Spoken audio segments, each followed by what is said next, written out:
Thank you, Angie. Let's start with introductions in the room. Chris, do you want to start?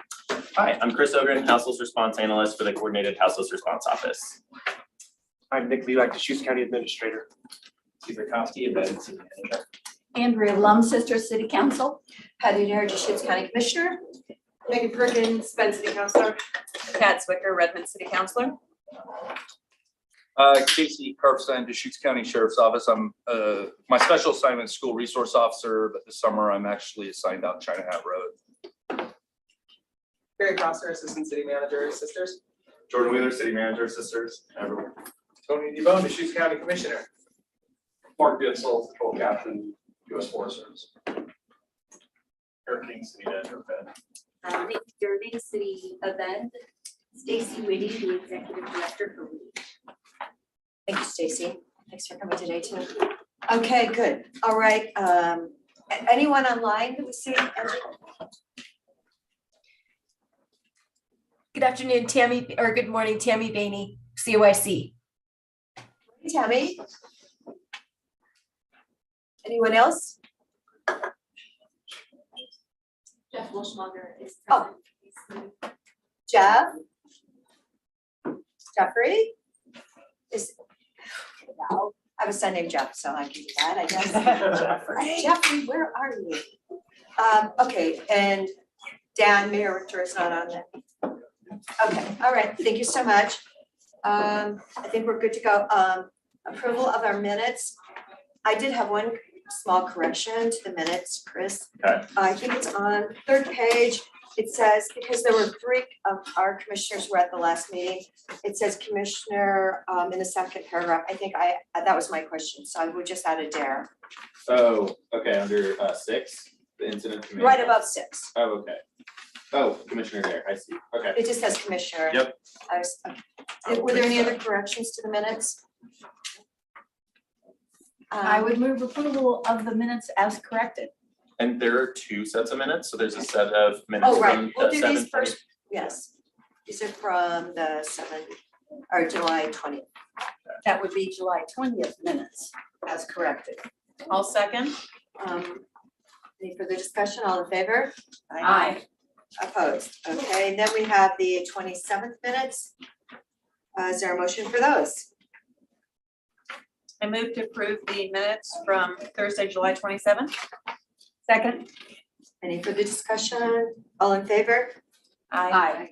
Opposed, okay, great, so we're done with those. Tammy, the floor is yours. Wonderful.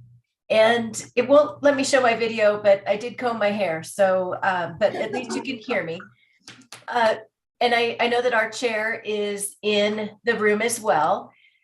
So wanted to let you know that the COIC board had an opportunity to discuss bringing the CHRO office under the umbrella of COIC.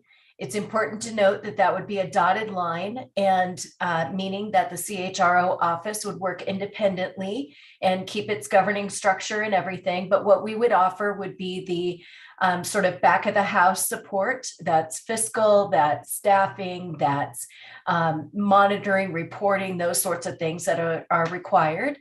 And so our board is encouraged by the momentum that the CHRO office has. They do see an opportunity for us to be looking at a regional approach to this. In particular, Jefferson County is very interested in learning from what the CHRO office is piloting. And so the answer is yes. They would like me to continue to work with the administrators and city managers to work out details such as budget, staffing, outcomes, scope of work, those sorts of things. And we are right now working back and forth on the scheduling to get something on the schedule with all of us very soon. So we should be able to bring something back to your September meeting.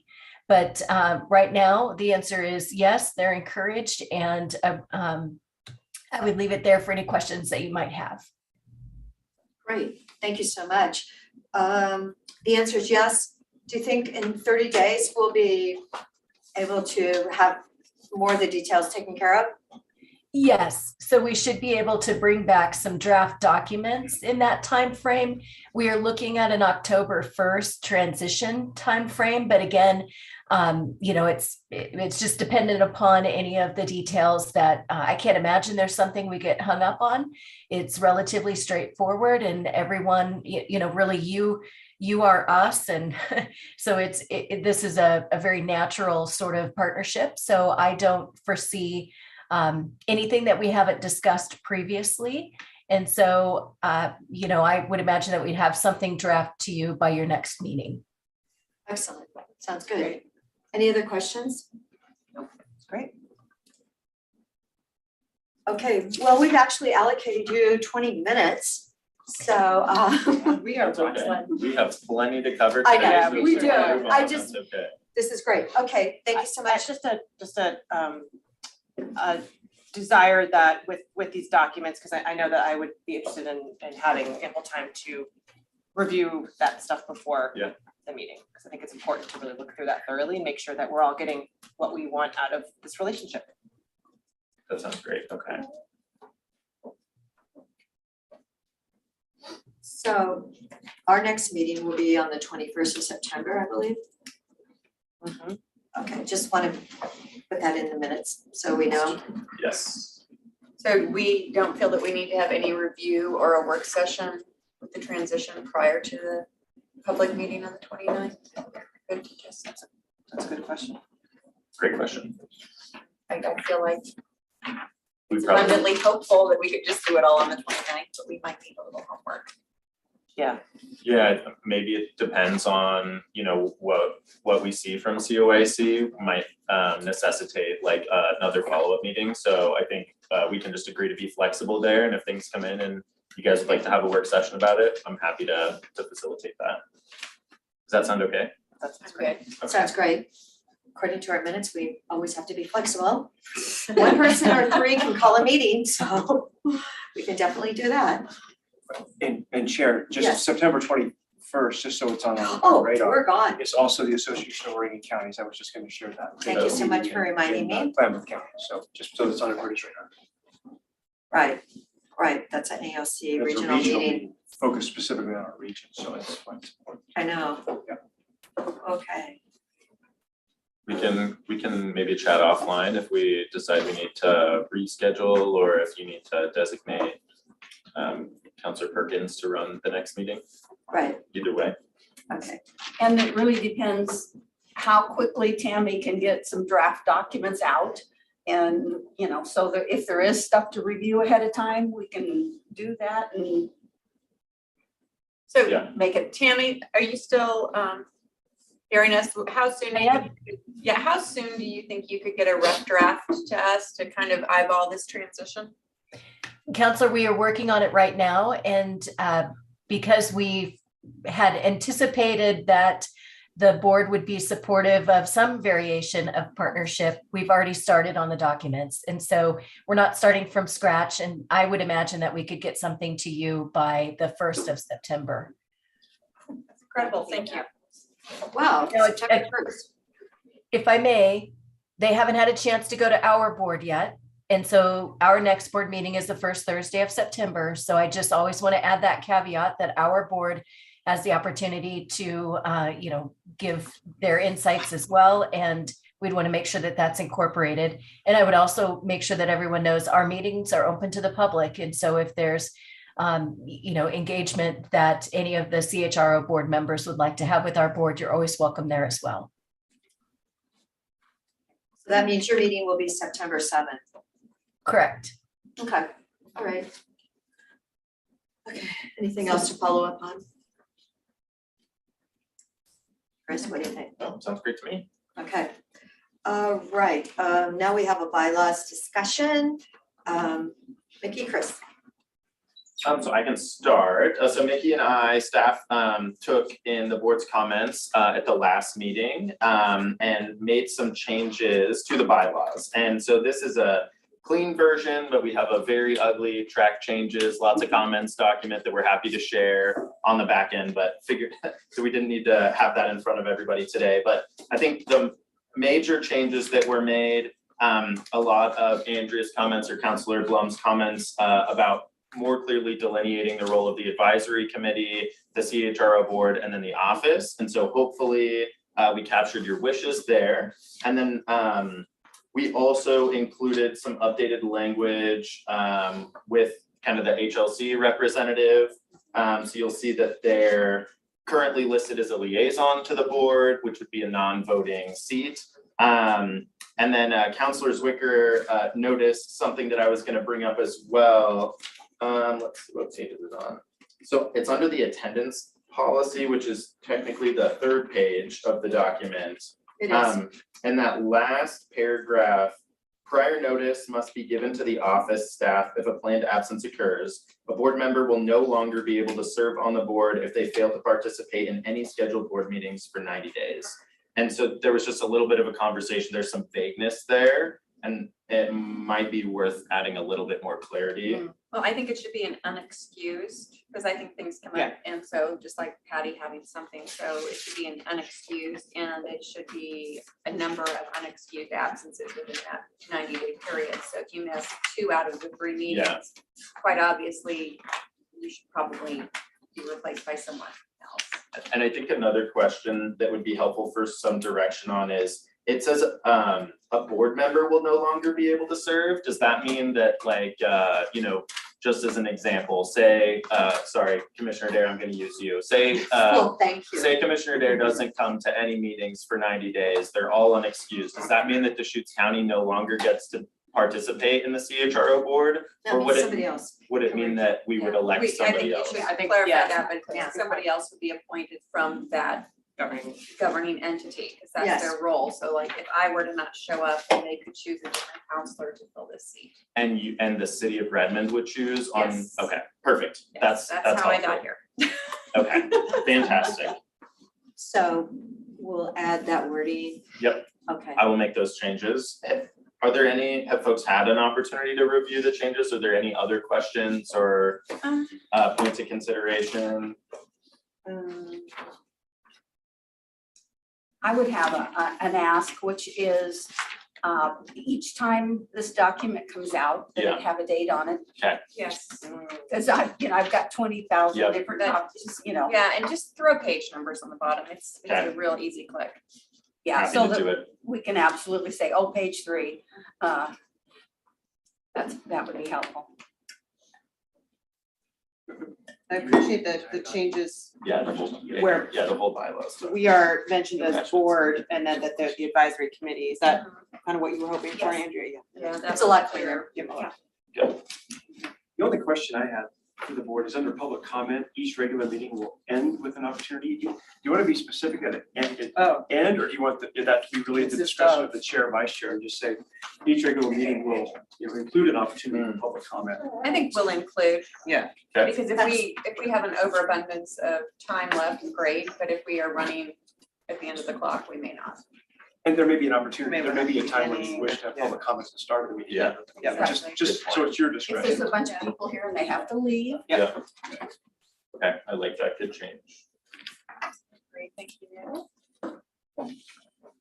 And then maybe a question for CUIC if Tammy's still on, but I don't know if we want to vote on this today or if we want to wait until the conversation, so see what CUIC proposes before a vote happens. I don't know.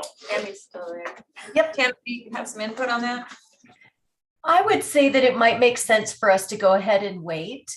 I think you've done your due diligence with, your own operation of how you want to proceed. The only caveat might be, there has been some discussion about potentially asking Neighbor Impact to also be an ex officio member, in particular, or in conjunction with HLC. The reason there being around prevention services and a lot of that, continuum work that gets done through their organization. I don't know, it's not a significant shift to your bylaws, but certainly something that could come forward. So I would say go ahead and hold off for now, and we maybe take them as one felt swoop. Fine with me. So I think waiting is appropriate. Is that consensus with everyone? Yep. Yes. Okay, so we'll wait. Mickey, is there anything you wanna add? No, you got it all. Thank Okay. you. Yeah, thank you. We're almost there though.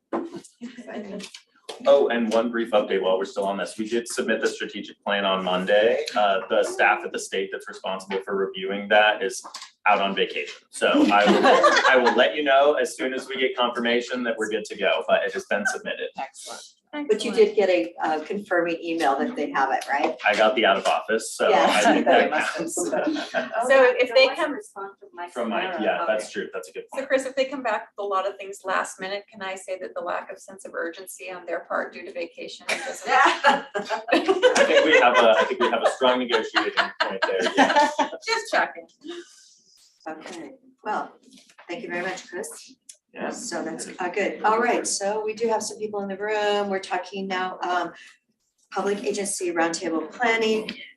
Thank you so much for attachment D. I don't know if you all have seen it. I did send you an email, which I just told you were not available till 2.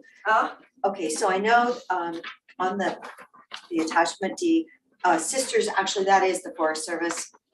Yeah, Yes, yes, correct. BLM. So if I may just You wanna go provide over it? some notes about the attachment D. This is not an official point in time count that is usually produced by HLC or Continuum of Care. It's missing a lot of information such as unsheltered student who are probably couch surfing or living with relatives, for example.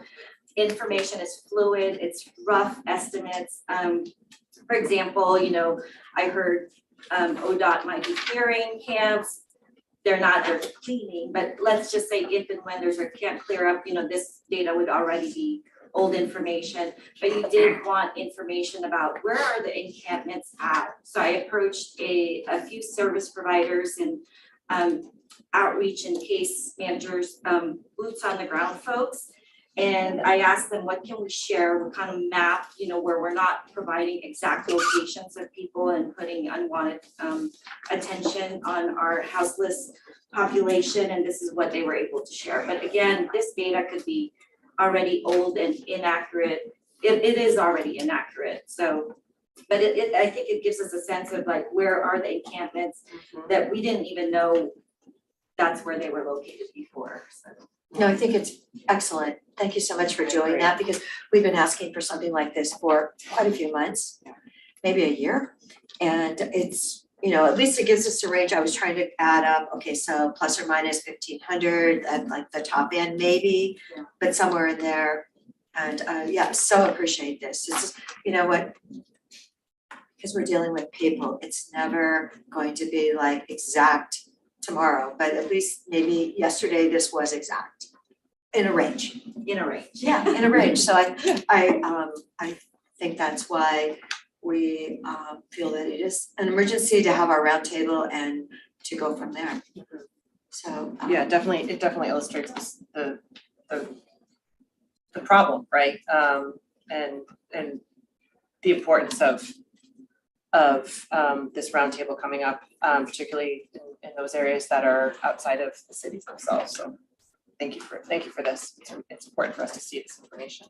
And I think everybody saw where so many fires are being started by people this year for some reason and not, and so therefore, you know, it's just kind of nice to know what are we dealing with. I know that there was just, you were just on, do you want to introduce yourself, Deputy? You were just on the fire, weren't you, the one the other day, south of Bend? Fuzzdale Fire, Yes. yeah.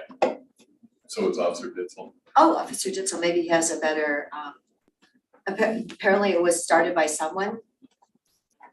A person, not lightning. I'm not the investigator on this fire, but it's been a preliminary investigation. Leads us to believe that it is probable human caused fire. It's not linked to any encampments. That's what we have. And it was like 12 acres or something eventually, and it is all contained. Yeah, they have dozer line around the fire, and they're working on mob operation dozer. Oh, good. Could I ask staff, sort of what the next steps are with the roundtable. I Yeah. know that you have a meeting tomorrow and we just want to go for that. So we had hoped to have the meeting tomorrow. Obviously, that's not going to happen. So we have pivoted, and Friday's meeting is going to be an internal staff meeting, just so we can meet with some of these public land agency folks and kind of agree on some baselines before we have a big public conversation. And so there's currently a doodle poll out for board members so that we can identify a time, hopefully before the end of the month. That's the goal, to host a broader public roundtable. And I think really the goal coming out of Friday's meeting with staff is to identify, number one, which organizations own public lands that could potentially be used as an authorized camp. So not necessarily like, a city council or a county commission has approved this already, but just like, does the land exist? Yeah. And then the other outcome from Friday's meeting, the goal is to identify what is needed to potentially operationalize something like that, whether it be staff or financial resources or a zoning change or any number of things. And so really just trying to get some consensus from staff before we have a big public meeting. I think that makes sense. Yeah, I agree. So that we're not saying, well, why can't you do X? or No, why can't you I think that makes sense to have some guardrails and baselines, because ultimately we want to partner with these people for solutions and not alienate them. And in terms of attendance at that meeting, it's really gonna be, we heard you in the last meeting, a focus on public land agencies and not as much of a focus on providers yet, because we want to just kind of agree on what the problem is and what the needs are, probably propose a few sets of potential solutions, and then run that by providers to see, what might need to be shifted to have the best impact. Are there state agencies involved in this that who would they be? So we're looking at having ODOT join, Department of State Lands. I don't remember if State Parks is planning on joining. Let me look. So there's no state forestry lands around Deschutes County? That is a good question. I know that we have BLM and Forest Service, but I don't know if they're state forests. No, I don't think that we- Because I worry that, that involving federal agencies is going to be far more difficult than state agencies, which are also getting the governor's urgency issue. Agreed. And that is also a hope, like an outcome from Friday's discussion, Okay. is if folks are unable or unwilling to play, we want that to be known, right? So we don't want to Right. get Don't 2 spend months time out. on it. Exactly. We don't want to be 2 months out and then have somebody be like, our hands are tied, we can't participate in this. Right. So we're gonna call that out real early. And Right. if an organization doesn't have public land available, there are other resources that could be made available to help with the process too, so. Well, I'm really happy that Mark's here today. Maybe Mark, I think Eric, on Eric, that topic do you wanna say specifically. I just wanted to also share that we've talked to the governor's office, Matt, who is part of the efforts to help the Housing and cities- Community Solutions. Correct, yeah, Matt is going to be attending Friday's meeting also Oh, good. to help ensure collaboration with other state agencies. So I think That's really even if somebody's not at the table, I think that's what Matt is there to sort of help us identify what the barriers might be. Yeah, do and his part. we want to make sure all this work complements each other, doesn't work Yeah. at odds with each Right. other. And I think that's why Would it- this Friday meeting will help. Would it be appropriate for you folks to talk about the meeting you had with the governor's office and what that resolved in? Yes, it resolved that she doesn't like my idea of using the Gales property right outside the UTB, which is 9 acres. Because the way I look at it, we've got probably 250 at Dirt World, and if we have 250 homeless at China Hat, we really need to offer security and maintenance, of everything, services, and to have it located on 9 acres would be incredibly helpful. So she was really clear about that. We do have property, fortunately, inside the UGB in Redmond, significant property for Redmond to use, but we really need something down here. So they are currently, Matt Garrett, who runs OEM, I think that we have, 24 fires in the state right now. I think that's what I heard. Anyway, Matt is looking at state land, seeing if there's any state property that we can put together. But to me, putting something on 1 acre is not really helpful. And we need, when you're talking about 500 people, and we need to be able to say, I've been told that a lot of those people will honestly go somewhere if we have security and they can feel safe. I know there's gonna be some that aren't going to want to, but the ones that do, we've got to offer that to them. Fortunately, we just got in services to the 50-acre code enforcement that the county has been dealing with in the Juniper area. And we're doing some security there too. So I just feel like that's incredibly important, and services and, water, trash pickup, toilets, all those things. So after that discussion, does that mean that your meeting on Friday can eliminate outside the UGB in the Bend area and in the area from consideration? That was a final no, don't bother doing that, or? well, she said we're still going through all the available possibilities. So the state really didn't have a list of all their assets to look at. So, and the governor was really incredibly emphatic that she doesn't want to go outside the UGB, but I am going to see her in person at the Pendleton Roundup, because she's gonna be at the governor's lunch. So you're not stopping? No, I mean, pushing for it. I'm gonna, Okay. hopefully Matt Garrett is going to come up with some opportunities. But Crusher number 2 was presented to me. And I remember that in the back of my brain. Crusher number 2 was 0.18 miles from Sutera, which is that chemical plant. It's from right by 2 schools, and it's right close to Cascade Village, which has 150 people that are average age 75. So I didn't feel that Crusher 2 was, that was kind of knocked out of the possibilities at 21. And I didn't feel like that was really safe enough. Just to clarify, it didn't, there were other reasons why it didn't, was knocked out of possibilities, and that was the CCNRs that we have at Juniper Ridge.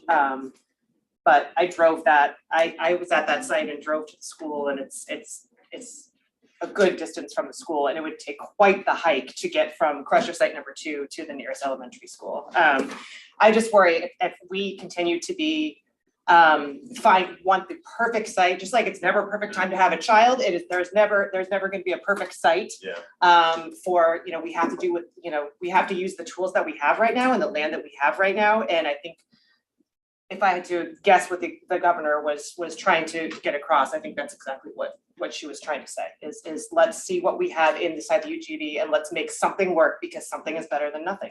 Well, she was saying start small, and to me, considering that we have 500 people that we really need to move, we really need to have them somewhere where they can have services, and we have a water truck there or whatever it takes, because we have, if you go to the camps, you see they've started a lot of fires. Well, and so what I think, and again, there's multiple ways to look at this, Commissioner Adair, but I do believe that if we eat the elephant a small bite at a time, if we have to have 50 people here and 30 there, it's at least forward momentum. It's not, we can't service 1 because we can't service 500. And I think that might have been the context of the conversation, having not been there, but we've had these same conversations in developing the East Side campus and Oasis with our providers and site suitability, and they were very tough conversations of it's not going to be perfect, it's going to be messy. And then as we get things in place, we'll clean up the edges, but it's a transition and change, and working with what you have is often not a process of perfection. I do think it's important to mention too, and this is my interpretation of County Counsel Dave Doyle's legal interpretation, but he mentioned this in a public meeting a couple months ago, or maybe a month or so ago, when we were talking about the camping code changes, and he had said that any community that wants to enforce camping restrictions or a camping ban, and that wants to needs to create their own authorized camping space. So it wouldn't be I don't think it would work where like if the county created a managed camp that say Bend or Redmond could then say, okay, you can go to the county's camp. My interpretation from that conversation was that each organization would have to have their own place that they're responsible for. And so I don't know if one big managed camp would work. Okay, well, Just throwing it out there. it's definitely, it's, sometimes things come back on the county because we're told we need to do more for the situation. And we'd already, allocated millions of dollars for it. The good news is there's 45 acres in Redmond, which they're thinking about using, which are appropriate. And then we also have the 12 acres that we've given for Oasis Village, which is 2 acres, and then it's surrounding with another 10 acres. So that end of the county really does look like it's got a good path forward. And so that's the good news. So, if you, I believe do you know how many acres are at pressure number 2? It's 2 or 3. 2 or 3, yeah. Well, that's better than not. It's better than 1. So that's the good news. If I may, and that's the great thing about the upcoming emergency roundtable, it's gonna help identify the gaps and what we together could go to the governor with and say, here's where we need help, whether that's funding or land use waiver and what have you. Funding, yes, we've definitely asked for funding. And, that's the good news. And then did mention again Deer Ridge, because it's sitting half empty, and she said she wasn't really excited about that, which is unfortunate because it is there and it is ready, and some great mental health services can be provided there, plus mental substance use disorder. And apparently a lot of homeless are dealing with that. There's, I don't want to say what Casey had shared the other, Officer Carpson shared the other day, but anyway, it is, sounds like we're having a planning meeting tomorrow. Will you have an email out to us and explain what you've come up with after that meeting? Could you do something like that before you take? We can definitely put some notes together. I won't be able to attend tomorrow's meeting, but I'll make sure to coordinate and make sure that there's some notes that come out of that so you guys know what to expect. And then I also want to acknowledge that Tammy has her hand raised. Oh, good. Tammy?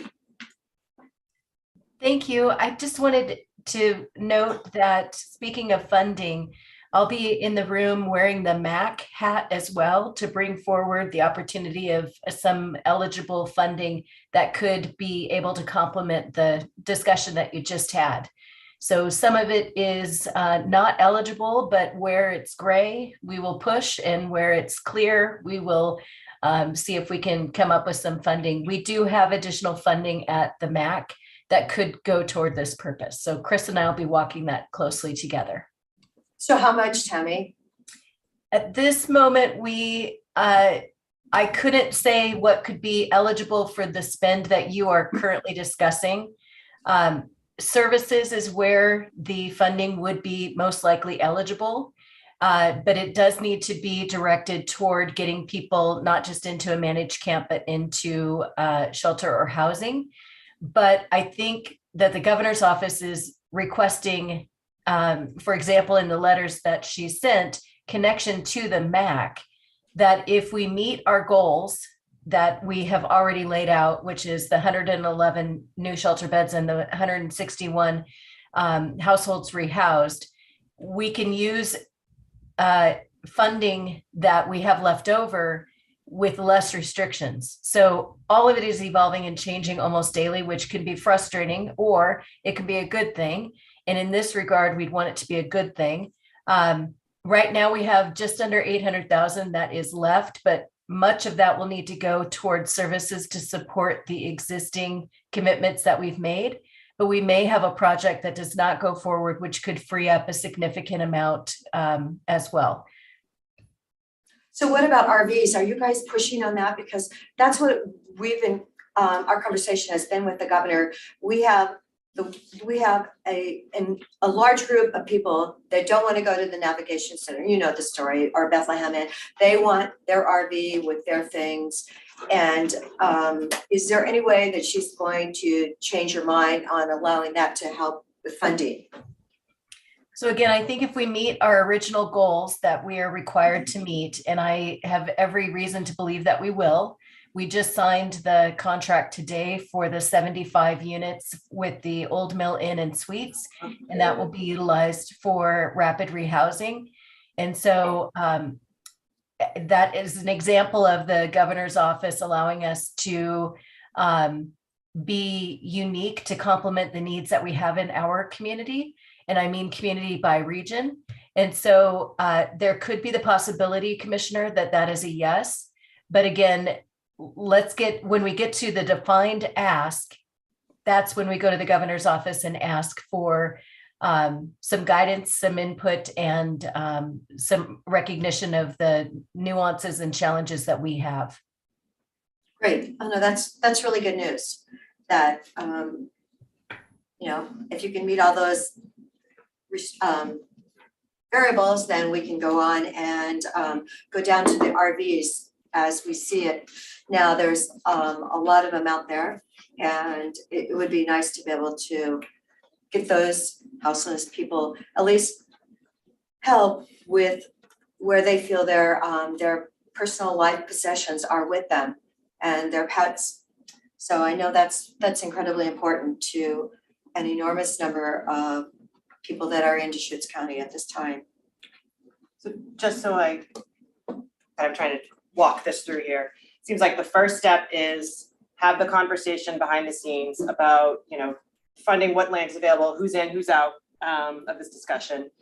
Then the elected and the land managers meet, sort of amplify the issue, talk about that, this is a priority problem for all of us. We want to find solutions, start wading through some of the opportunities. And then it seems like the next step would be, once we have, sort of a little bit of a path forward, then we bring in, the service providers and public health officials and say like, who can do this, right? Before we get too far along in this, and then what kind of ask do we need to make from the governor's office and other asks? Is that, okay. And that sounds exactly right. And one addition to that is there is this like established group that some folks in the room have been participating for a while. I'm a little new to the group, but this like COVID-19 executive preparedness meeting. And so a subset of that group, because it's a really broad invitation, talked about this 2 Fridays ago and decided that there's a desire to meet more regularly every other week and have those Friday meetings. And so there's potential that once we have the big round table, if we want to have like a regular cadence with public lands folks, with providers, however, that's already kind of reserved on people's calendars, some of those key players. And so we'd be able to use that if the board would like to. And if the board doesn't want to, it might still meet, but it would be not related to this, just other strategizing. So it's 1 on Fridays. Yeah, it's 1 to 2 every other Friday, starting tomorrow. And our immediate homework is to get back to you about the doodle poll. Yes. Thank you. And you're not in a huge rush because I leave for vacation today, so I won't be able to touch it until next Wednesday, Okay. but. Yes. And I'm gonna just piggyback on what Commissioner Perkins said, just the alignment of goals, sitting down with what you come out of the meeting on Friday and roles and responsibilities at all levels, of whether it's the localities, the service providers, state, county, and let's, define that in each of these projects, so it's much more clear. And all our interactions, or at least all my interactions with that group so far, folks have expressed the exact same desire. ODOT, Forest Service, those folks, I think everybody wants to be on the same page, so. Excellent. So we're actually doing some coordinating. Okay. It rocks. Yes, making progress. Mark, did you want to add anything to the comments since you're here today? The only thing I would add, Commissioner, is that as a representative of the agency, I've seen that we have sought for quite a while now to work at this in a multilateral way, to be involved in the conversation. as far as myself right here, I am here out of respect, gratitude, and appreciation for the Deschutes County Sheriff Office's support in our area out of Forest Road 18, also known as China Hat Road, and just to listen in. I'm not here I haven't prepared with it. I just, in law enforcement, I want to present facts. Right. And not, so I don't have hard numbers on, like earlier alluding to the fire starts. It's not been my experience this year that the fires have been coming out of camps predominantly, but I don't have those numbers, so I'm really not prepared to speak specifically to it. Thank you. Okay.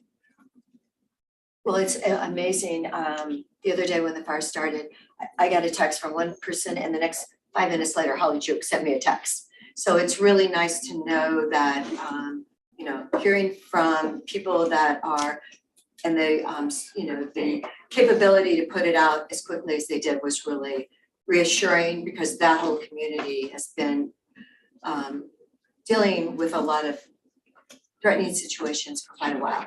So they're really, you know, I know people that when they leave town, they have a box of their favorite things they take somewhere else in case their house burns down. So, and we know how that, you know, when you see what happened elsewhere, you know, how this is kind of a challenging way to have to live your life, to be worried about it. But I really appreciate you being here, and thank you for saying those kind words about complimenting our sheriff's office. No, absolutely. We've had outstanding relationships for decades. It's my hope and vision to that will just grow stronger. Thank you. Yeah, oh, that's great. Thank you so much. Are there any other comments? Do we think we're pretty good then with the public agency, the roundtable? Okay, yeah, Chair, I'll just offer, just because it's planning and it's important to everything we're doing, I'll just give you a status report on our budget. sure. Just very briefly, I checked this morning with our chief financial officer, and of the $1 million we had allocated, we have remaining $815,999.24. And we're spending approximately $12,000 per month for staffing and internal service funds. So just want to give you a snapshot of where we're at with the budget for our collective efforts. Okay, 8:15, what was it? 815,990 and 24 4 cents. Okay, I remember the 24. Okay, great. So we've got some funding in that. We do. That's nice to know, Chris, isn't it? It's great to know. I know, you can afford to go on vacation then.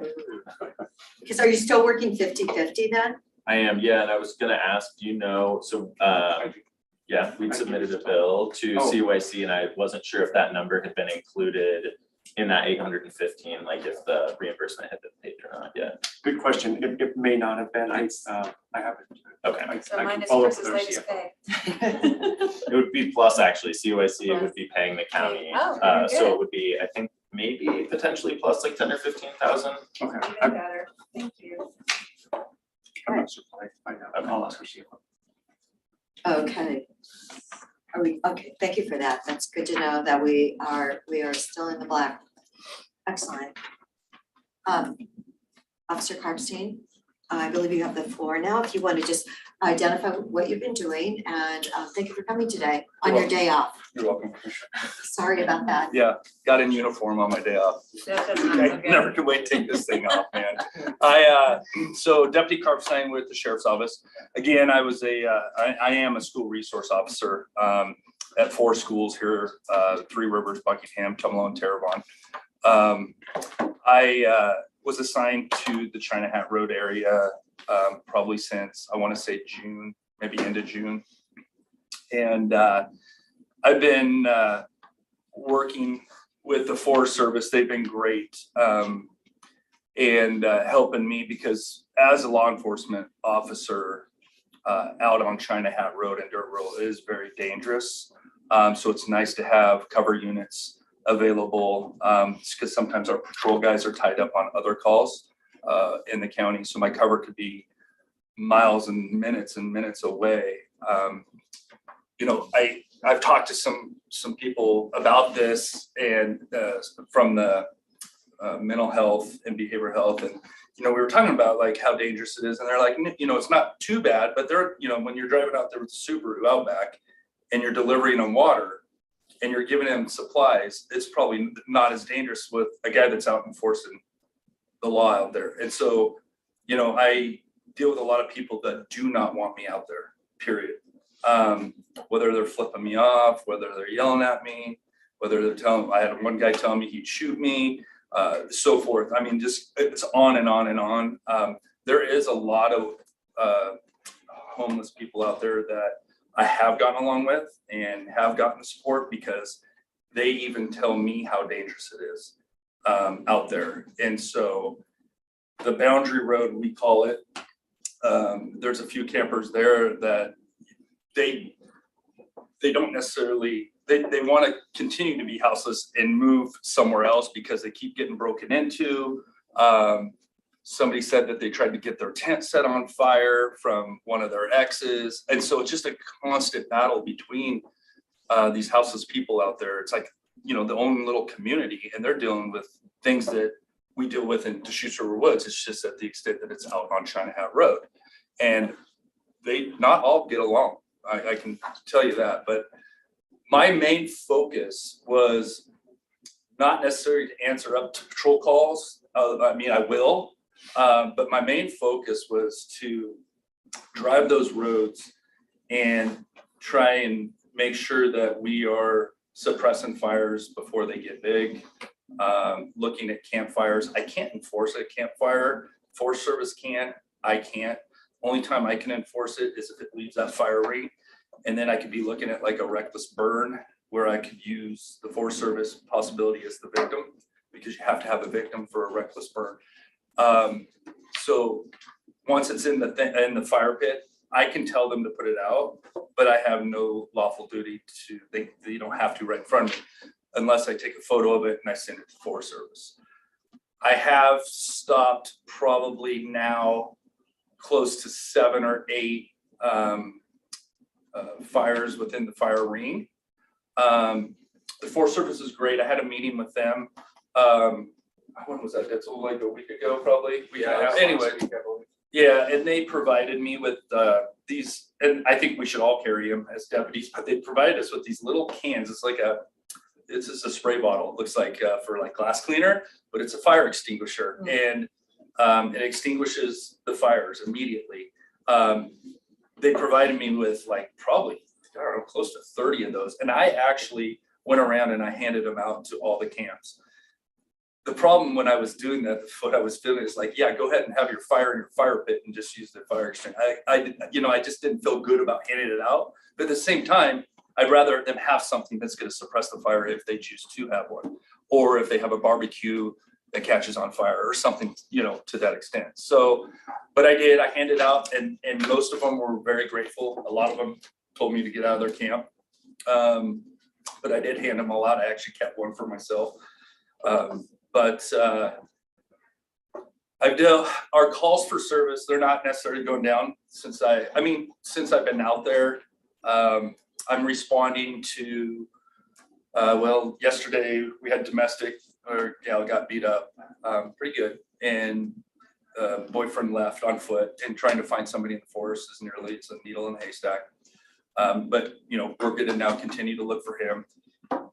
That same day, the boundary road on the right is kind of private. That's where Lost Tracks is. And then there's a homeowner that's trying to sell a house right there.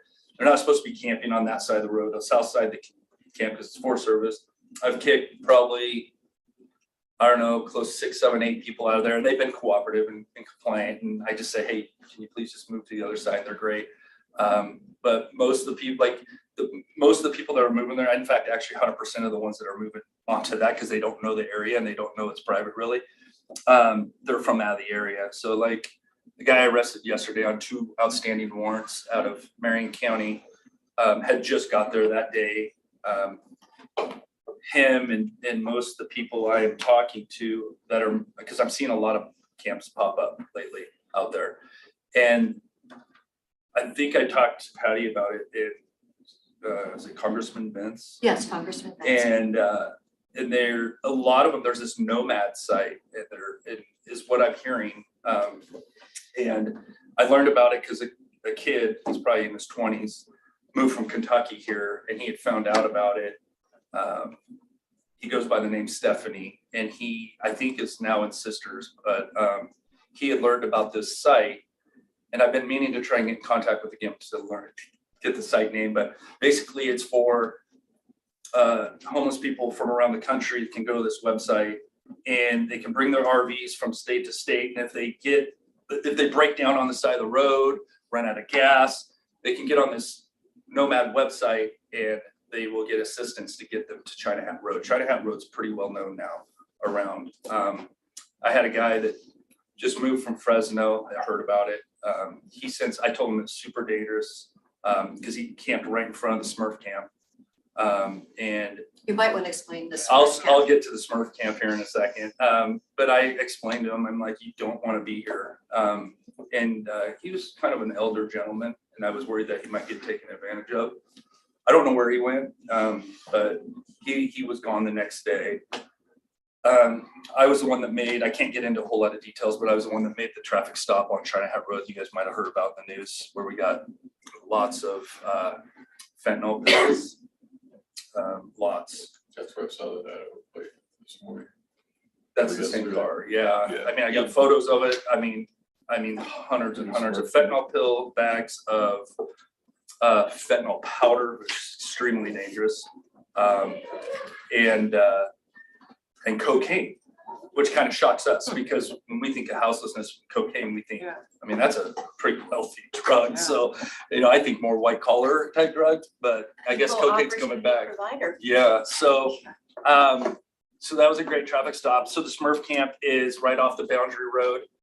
And instead of staying on the Boundary Road, I showed Commissioner where it was, and it's just to your left, and it's just this huge encampment, or it was, and they called that the Smurf camp, and I learned it's because the blue pills. So fentanyl is identified if the street name is a blue pill, and they're sold in what they call boats. So 1,000 pills is a boat. So they call it the Smurf camp because of the blue pills. Well, the guy that I stopped the other night, he's currently, I think, still in.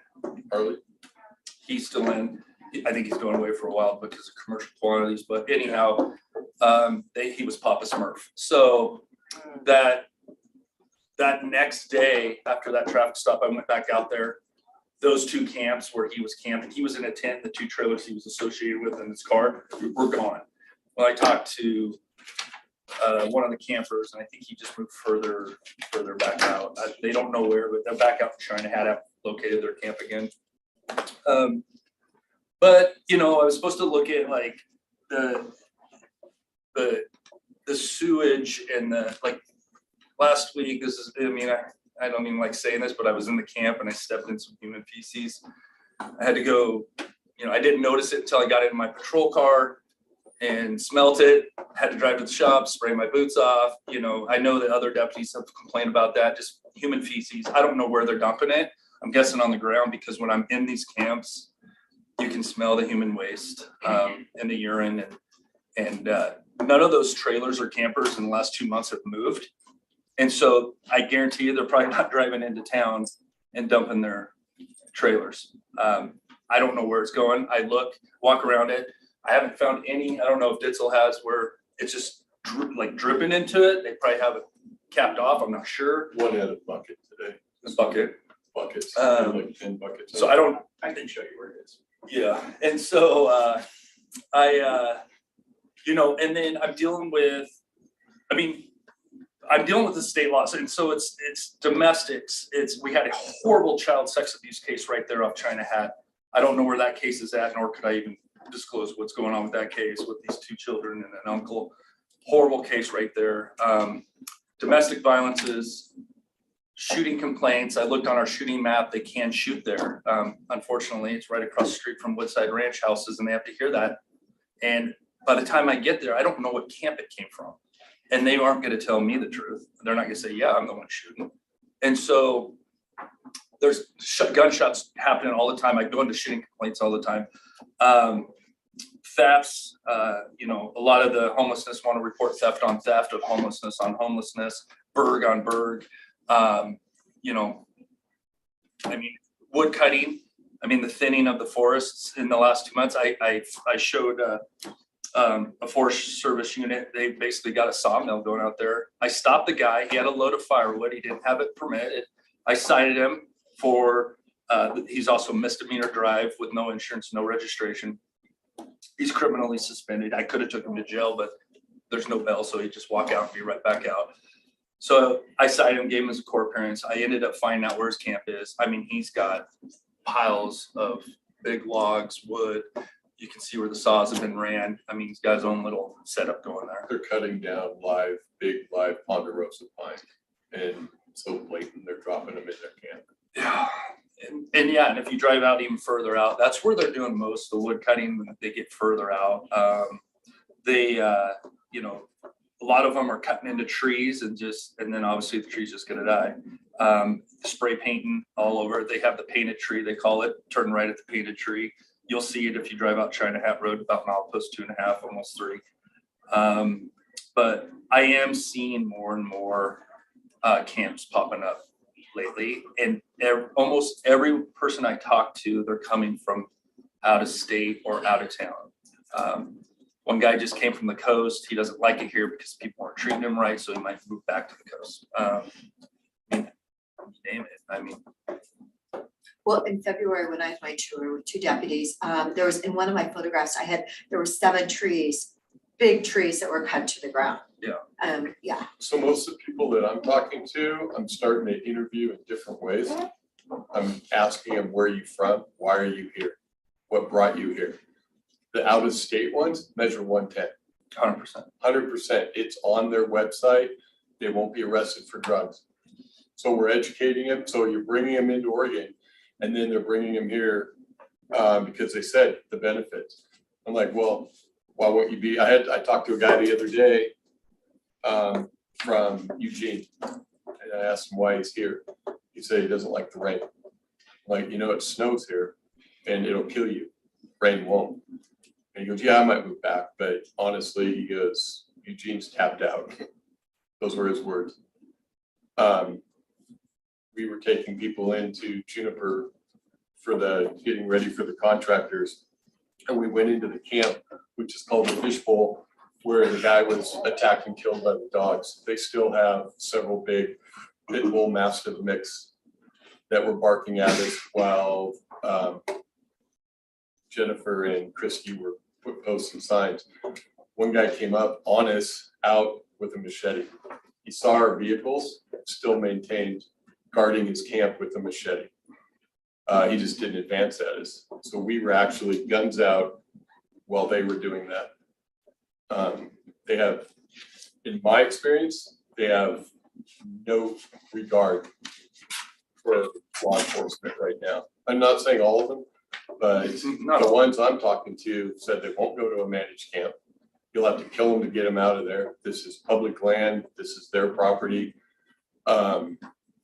That they think they squatted for a certain amount of time. Like Casey said, walking into these camps, there's a 3-acre camp in Dirt World right now that's got probably over 1,000, 1,200 tires alone. It probably has 24 trailers. So that the amount of human waste, they have so many cars out there that are just stripped and left out there. It's turning into a dump ground. I would say that I've seen a ton of camps that are just abandoned out there, just trash. We're talking about China Hat. China Hat. I don't spend a lot of time there. I've got so much work on China Hat. I'm supposed to be, my captain said, I want you there 75% of the time at China Hat. I want you 25% at Dirt Road. Okay. It's really hard to leave China Hat. It's hard to get out to Dirt Road when I'm so busy, and it's just one deputy with, you say, well, how many did you say, 250 people out there? Right, that's what. Yeah, the one deputy. I mean, typically it's one deputy to thousands of people, it's kind of the ratio they do it for the, for the county. And so, but yeah, I just piggyback off him a lot. I'd say probably 90% of them that I've talked to, even in Dirt Road, they would not go to a managed camp because, one, they don't know if they're going to allow a dog. And these people's, their dog to them is their children. Like, they are not giving up their dog. One guy had a bed and was gonna get into treatment, but they said, you know, you can't bring your dog, and he refused. So, but it's a big percentage that are not gonna leave.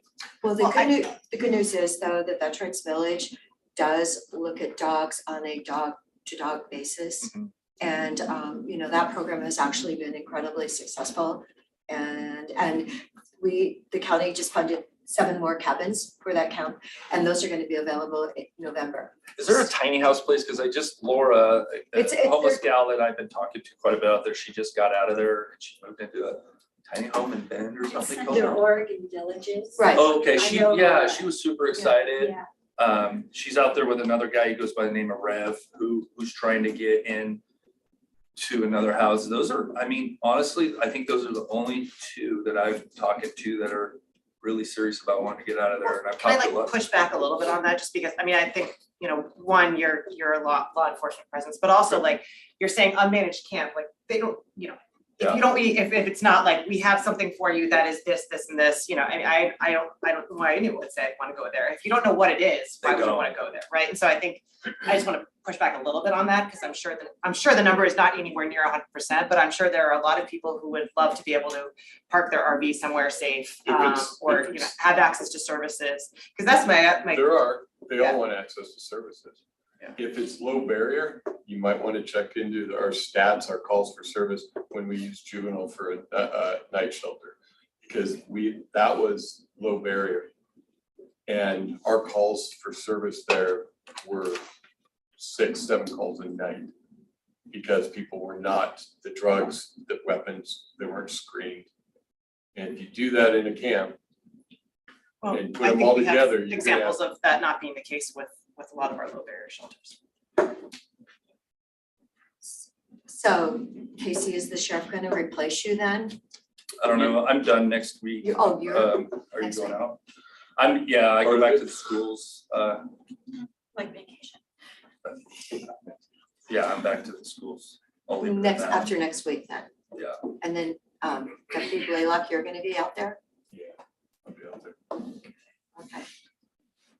I will say though, I have not seen any new fire pits with my presence out there in the last couple of weeks. So I don't know if that works. I don't know. They know my schedule. Most of them say they know my routine. So they're not, yeah. So they pay attention. They pay attention to what I do and when my days off are, they know. Yep. Hey, you were on your days off. Is this your Monday? Yep. They know. So, and it's just me because patrol is tied up responding to a lot of other calls because we're so short.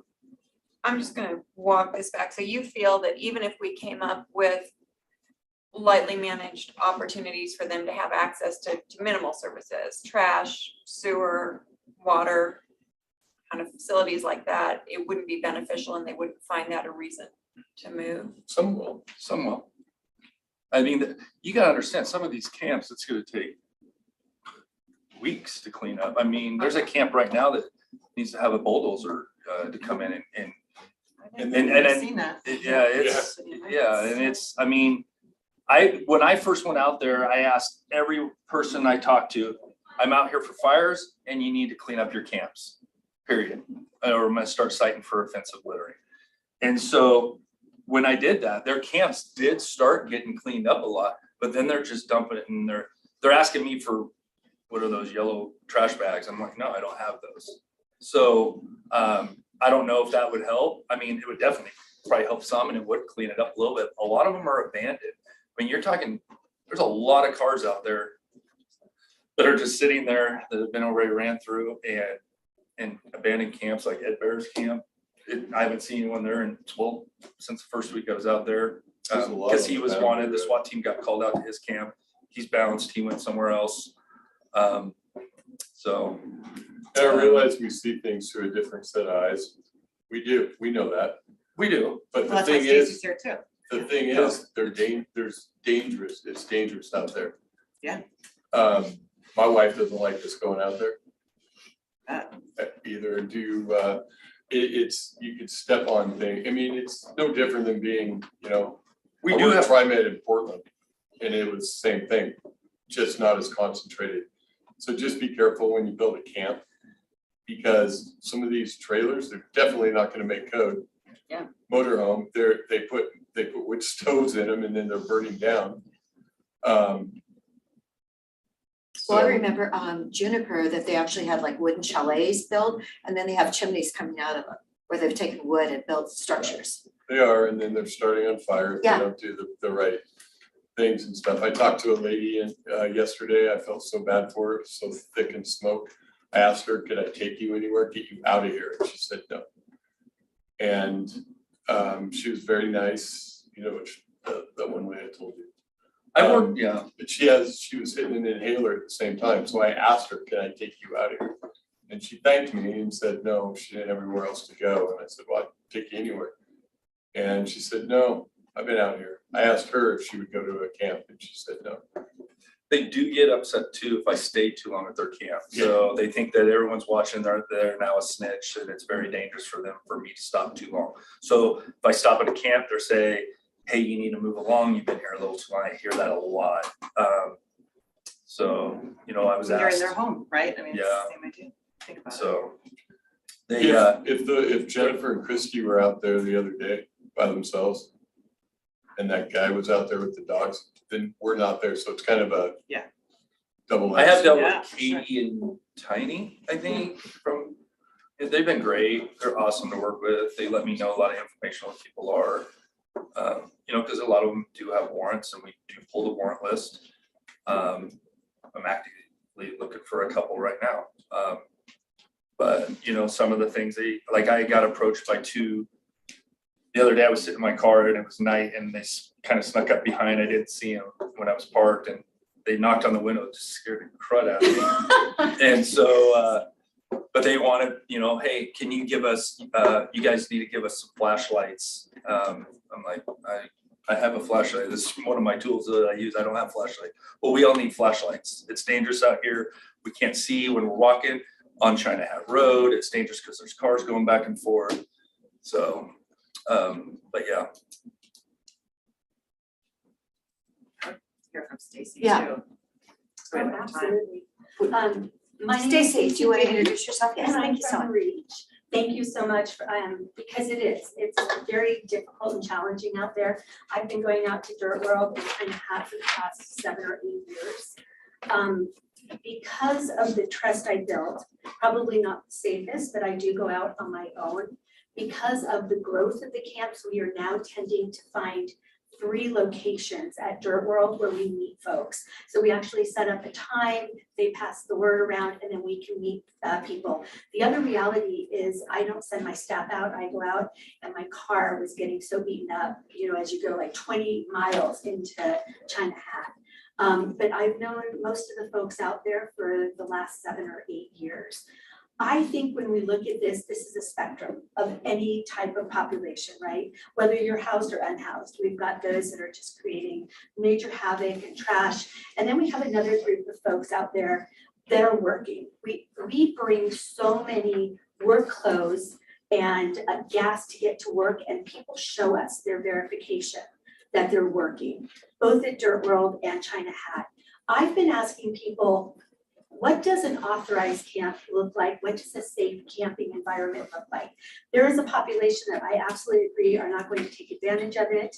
I know all the folks that you're talking about. He greets me with his machete and now puts it back, you know, in his tent or sheath as we meet. But I'm not law enforcement.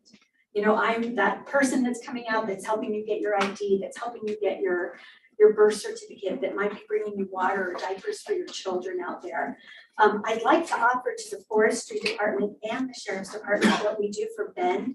Bend Fire calls us and says, hey, we've got someone burning an unlawful fire in a trailer. We then go out and deliver what the Bend Fire has deemed safe in terms of heaters and stoves. It still makes me nervous that people are using propane stoves, but we do instruction on how those hoses work. I think it's a better fix. So we do a lot of things. We also are operating 3 safe parking locations in Bend. You do need to do a background check for any sexual offenses to get in, and there is guidelines. So it is lower barrier, but not no barrier. We've been doing this for 3.5 years and it has been very successful. I think one of the keys, it really concerns me when we talk about taking 500 people and putting them on one site. I think that a scattered site is probably a better, more productive way to move forward with this, because we have our older adults that are out there, they're medically fragile, are not going to be wanting to be out in an environment where we've got a lot of drug use going on or parties going on. So I think we have to kind of look at this. The one thing that just screams to me every time we have this conversation is there is no doubt everyone's perception of the problem out there is real. But how do we go to that deeper of what do we do to remove those barriers? Why are people in these traumatic situations? People are so traumatized. They trust, they don't trust, they get paranoia, substance use disorders. Not everybody, but we need to get more infrastructure to address substance use disorders, mental health. We have folks out there that are not able or capable of making a decision, and they're falling through the cracks because they're not going to get to behavioral health. They're not going to stay on their meds. So we've got that population. We have another population that I see popping up that do want to engage outside, that want to be housed outside.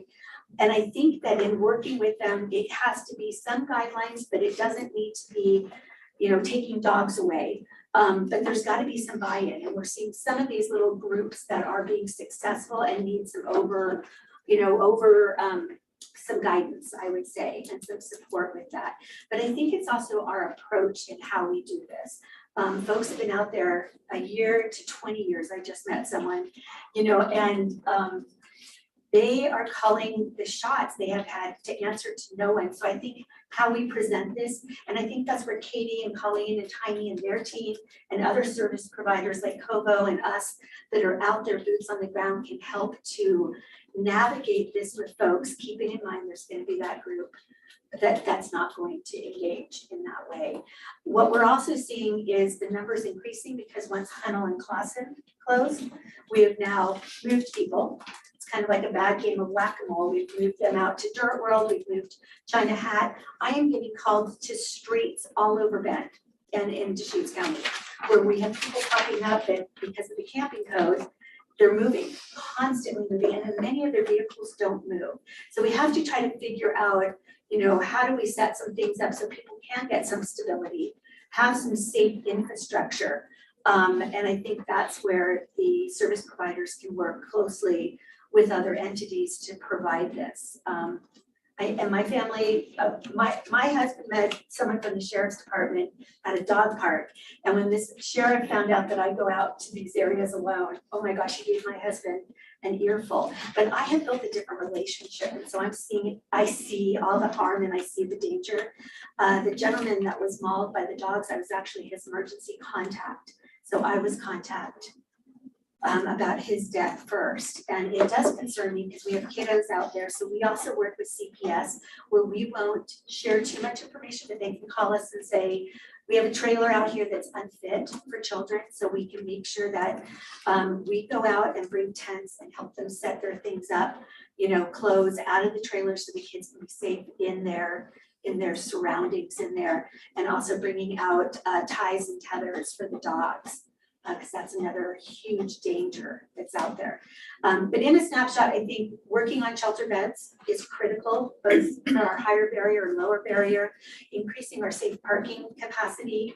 I have found a sweet spot, so anywhere from about 4 to 12 vehicles are really a great option for safe parking.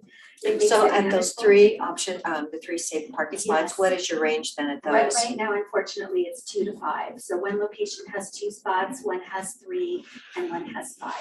Okay, but you're saying 4 to 12 really does work, I okay? think so. And of course we can flex with that. I think if you put 20 parked vehicles, we need places. People are not dumping their sewage. You are absolutely right. What they're doing often is waiting until no one's around, because I too have had to have the biohazard team spray me down, and I keep other clothes in my car because you will get human waste, knee high at times, but as they're draining things. So that's an important factor, but they can't move their vehicles. We've tried to get some of the companies to come out. We've offered to pay for them to drain And they often won't go out to China Hat or Dirt World because of it's on, forest land or BLM or the danger factor. So I think the other thing is we know that we need to, this region's very unique. I came from the Seattle area doing this work, and most people, if you handed them a key, they'd run to their housing.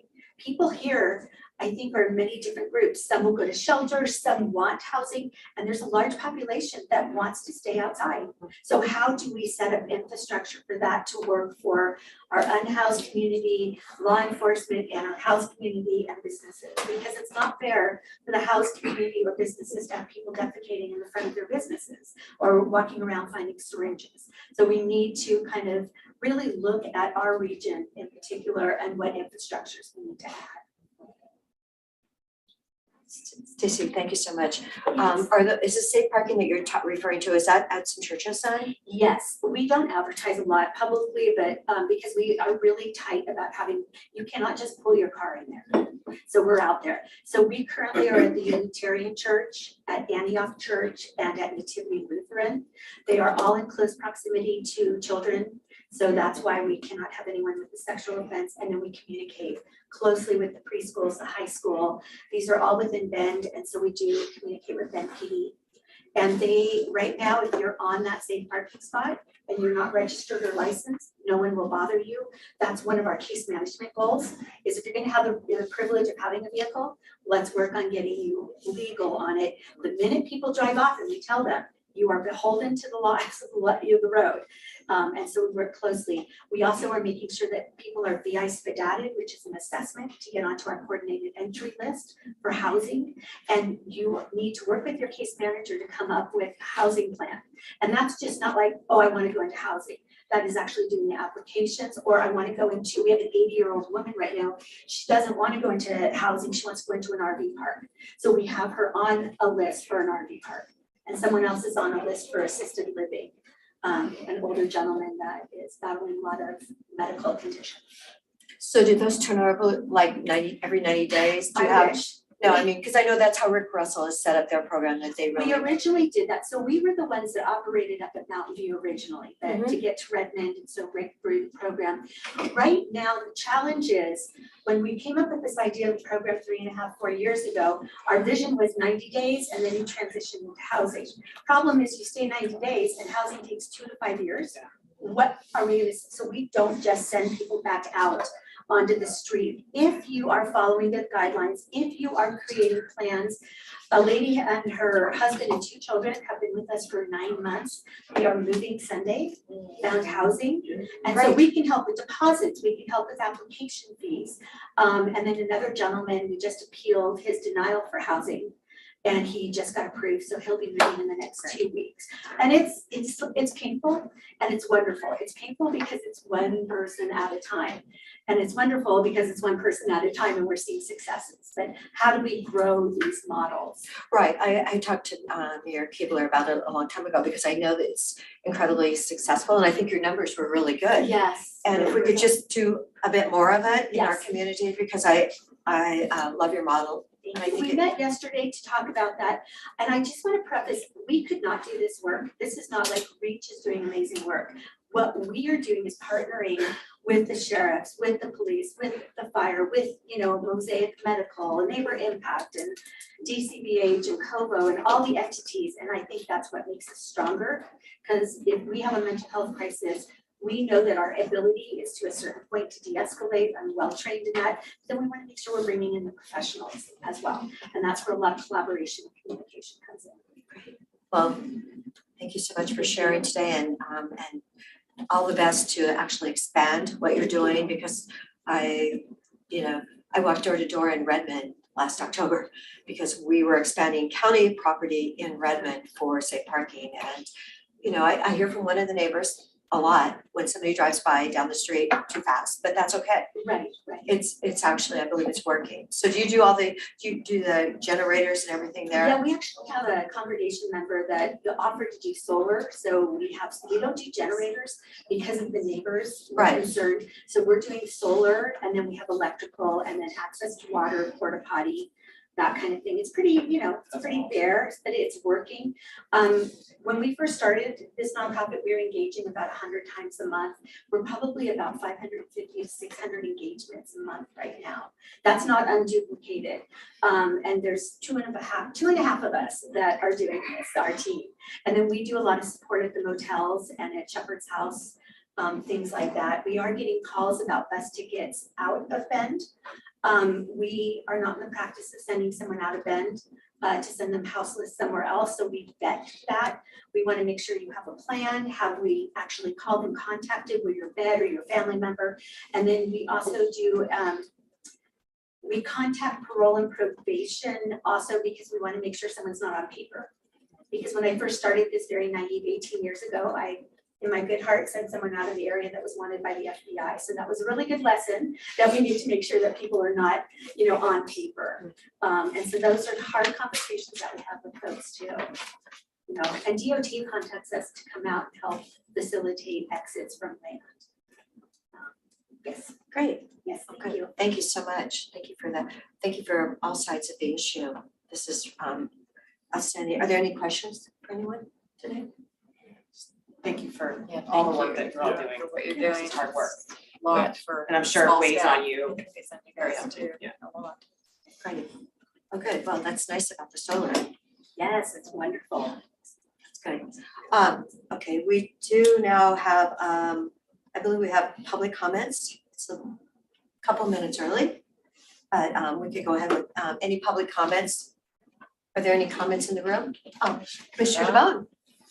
I just happen to be back again. So recently I received an email in my inbox. Has anybody heard of Kevin Dahlgren? So I was introduced to him a couple weeks ago, talked to him, in fact, did a public lands cleanup with him this last Saturday. But I received kind of officially a report from him. So I'm gonna just hand out, this is a contract and the report itself.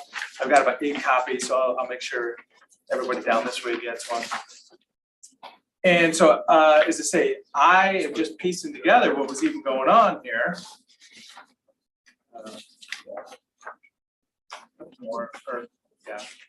So, I guess I have a timeline right here, so. I was introduced to Kevin a couple weeks ago. Contract was signed on July 12th and 13th. Just before, about that time, somebody said, "Oh, did you hear about Kevin Dahlgren?" And I was like, I didn't even know what we're talking about.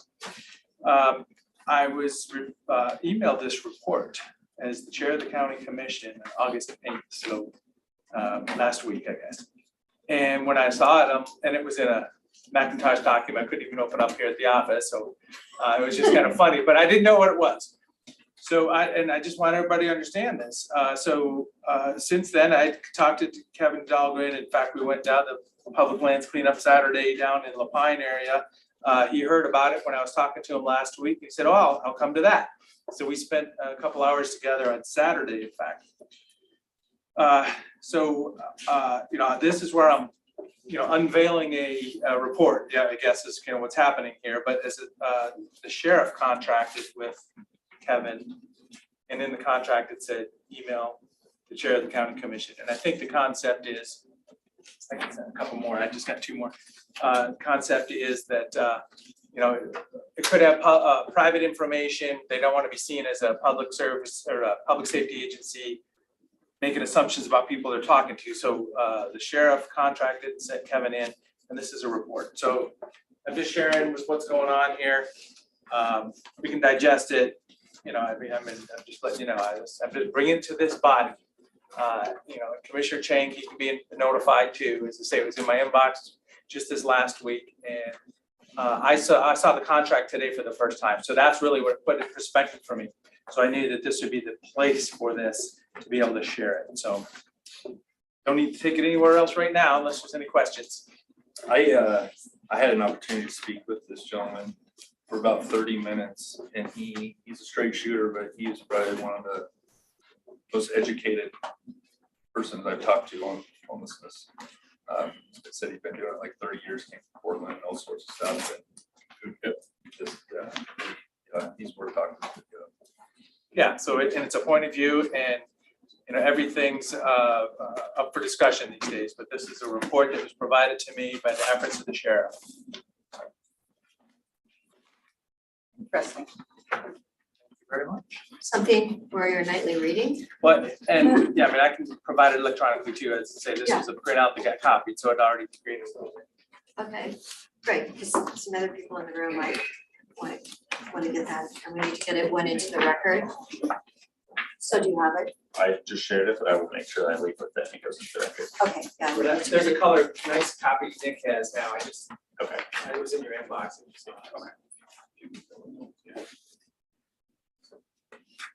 Well, I think one of Kevin's comments is we need to empower people and not enable them. So I really, I believe in that, and Stacy, what you're doing, I really appreciate your passion and what you're doing, and there's a lot of people out there that maybe some of them don't want the help, but some of them clearly can need the help, and I'm just hoping that we can get more people through our Veterans Village. Now that we will, in a couple months, we'll be adding 7 more cabins.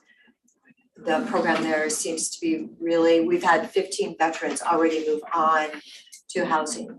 It's a wonderful model. Yes, It really is. thank you Clackamas County for sharing their model with us, September of 2020. So we saw it and we're really, it's good. So this is great. Any other public comments? Are there any raised hands? Okay, yes. Hi, my name is Kevin Hopper, one of the founders of Public Land Stewards. Commissioner Bump, as you mentioned, our last cleanup Animal Pine, we've been cleaning up the China Hat area for the last 8+ Speak up, years. sir. I can't hardly. I apologize. Our group has been cleaning up China Hat region the last 8+ years. We started as a 4-wheel drive club, and through necessity, got a fiscal sponsor to become a nonprofit locally. Hearing the sheriff, the Forest Service, Stacy, and a lot of the commentary here, we tend to kind of ride all of those waves. I'm a former mental health professional. I was a secure transport officer here in town. And I definitely look at a lot of our crisis that everyone's discussing here greatly as a mental health crisis.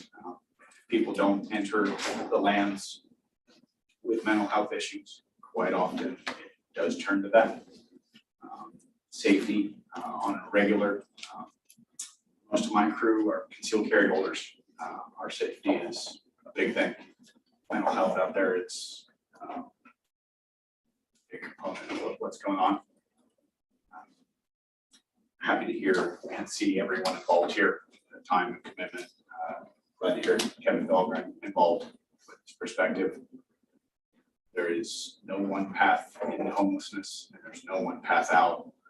Spectrum is a 3-dimensional concept here.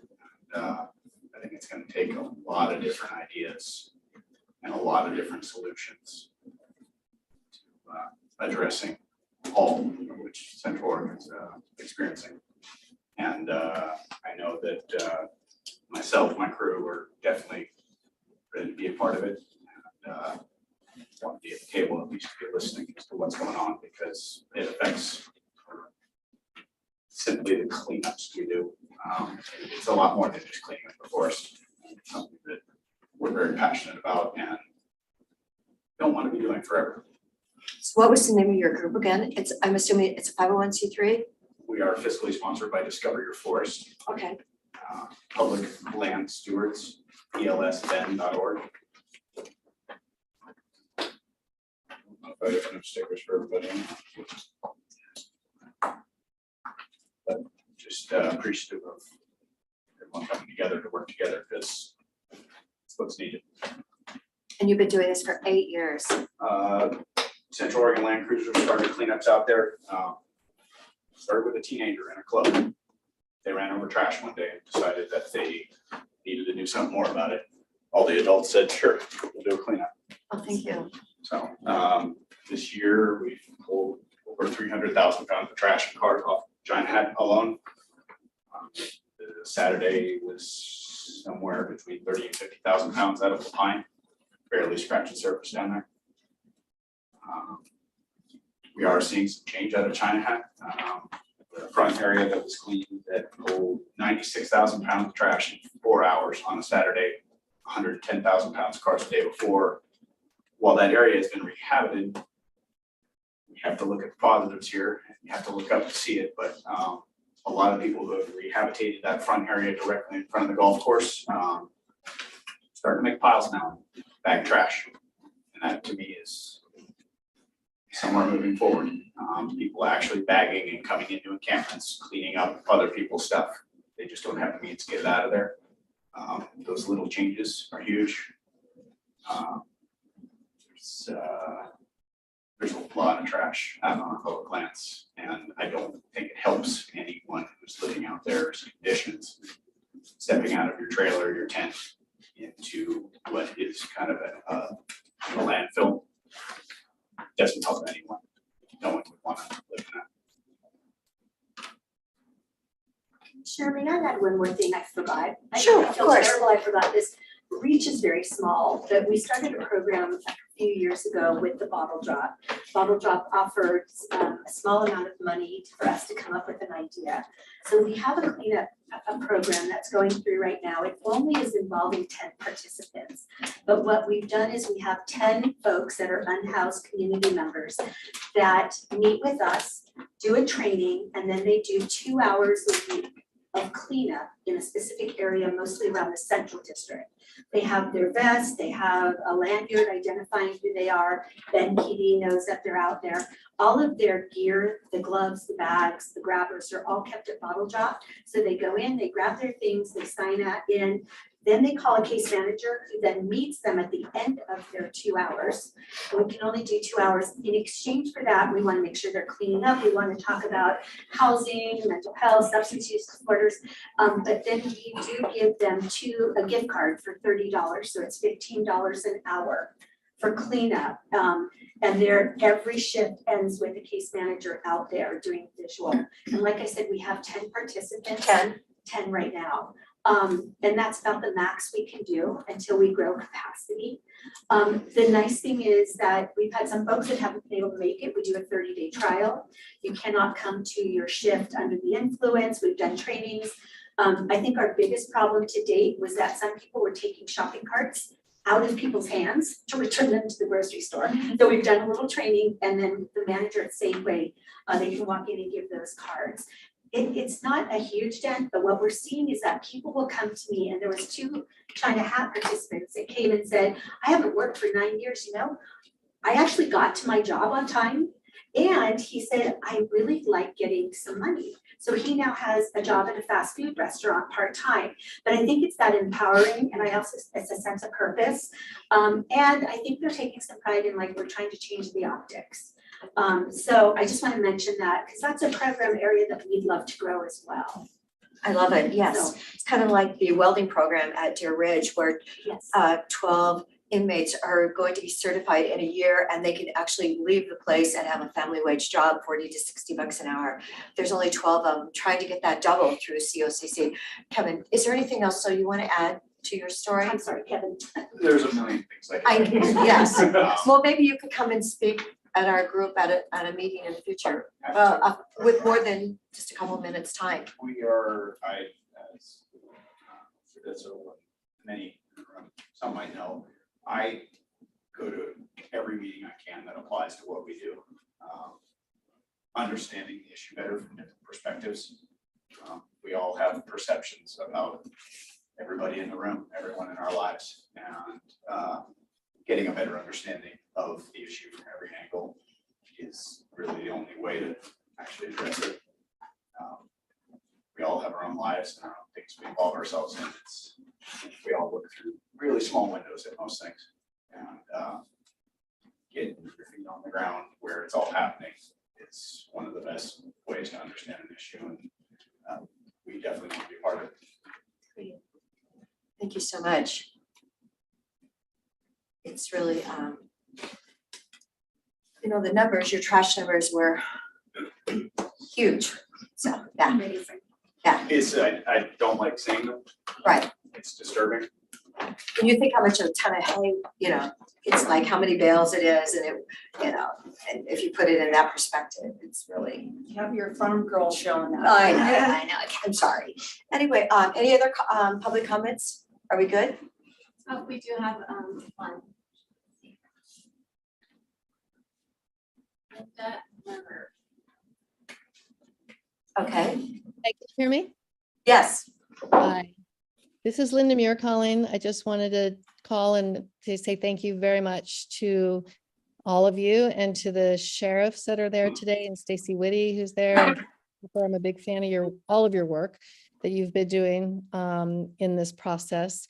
And I just wanted to make a couple comments. I am really familiar with Kevin Dahlgren. I've personally done hours of outreach with him in Dirt World and with out in China Hat. I have personally experienced the fishbowl and seen the trash and the danger out there. I would really love, now that you have a report from Kevin Dahlgren, to have you guys invite him in to address the executive board of the Joint Homeless Office. I think you all will be impressed with what he brings to the party. He does have a 30-year history in drug and alcohol counseling and doing homeless outreach. And I think that his perspective is valuable, especially when it comes to helping to define a managed camp scenario, which I think is critical to the success of trying to get our arms around the homeless population in Deschutes County. I do agree that a lot of people probably would resist going into a managed camp, but like what Councilor Perkins said, they don't really know what it looks like or what it means. Specifically with the guidelines and the rules. I think that there's probably some really good compromise and a happy medium that could be met so that it could be a win-win situation. My biggest concern is how do you manage the infill that's coming in? The sheriffs have said this, that pretty much, you know, a very high percentage of the people that they're meeting are coming in from out of the area. The drugs are a big attractant. Our beautiful land around Bend and in Deschutes County is a big attractant. So how do you manage that infill? That's going to have a really serious plan put so that, you know, as people go into the managed camp and work on their rehousing plans and moving out of homelessness, which I think has got to be the #1 priority, is to get these people lifted up and out of the homeless situation. How are you going to stop more people from coming in and flooding the area? So I think a really great start would be to have Kevin Dahlgren come in and speak about this. He has so much experience firsthand, very valuable. And I really implore you to extend an invitation for him to talk to you all. Thank you. Thank you, Linda. Thank you for those. Are we good then? Chris, we're good to go? Think so. Okay, thank you so much.